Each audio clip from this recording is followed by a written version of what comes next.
discipline. That was motivation for me. So அதுக்கப்புறமா அவங்க ஆடி காமிச்சாங்க. அவங்க பிட்டு ஒன்று சூப்பராக ஆடி காமிச்சாங்க. நான் சொன்னேன், என்னப்பா இப்படி ஆடுறீங்க பயங்கரமா. சரி நாளைக்கு வந்து ஆடி காட்டுங்க, ஃபர்ஸ்ட் நீங்கள் ஓகே பண்ணுங்க. அந்த மற்றவங்க உங்கள் ஸ்கூல் ஸ்டூடெண்ட் அப்படின்னு காலேஜ் ஸ்டூடெண்ட் வந்து ஃபர்ஸ்ட் அவங்க முன்னாடி ஓகே பண்ணிட்டு பிடிக்குமா அப்படின்னு ஃபர்ஸ்ட் பிடிக்கும் மாஸ்டர் ஓகே பண்ணிட்டாங்க. அதுக்கப்புறம் தான் இங்கே வந்து ஆடுங்க. அவங்கள கூப்பிட்டு நான் அப்புறமா கேக்குறேன் மாஸ்டர். அது எப்படி நீங்க ஆடி காமிச்சு ஓகே பண்ணாங்களா மாஸ்டர்? ஆஹா ஆடி காமிச்ச ஃபர்ஸ்ட் அம்மா ஓகேவா, அந்த பசங்க எல்லாரும் ஓகே மாஸ்டர் ஆடலாம் அப்படி. அதுக்கு அப்புறம் தான் நீங்க வந்து ஆடுறீங்க. பாத்தீங்களா எவ்வளவு தன்னடக்கம் பாத்தீங்களா? That's why he is a true legend.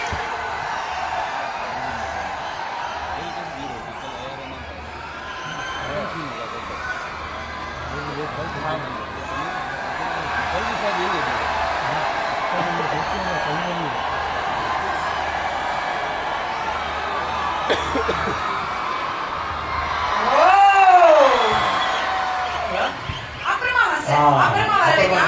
ஆமா மாஸ்டர். உங்க ஸ்டூடெண்ட் உங்க காலேஜ் ஸ்டூடெண்ட். ஆமா.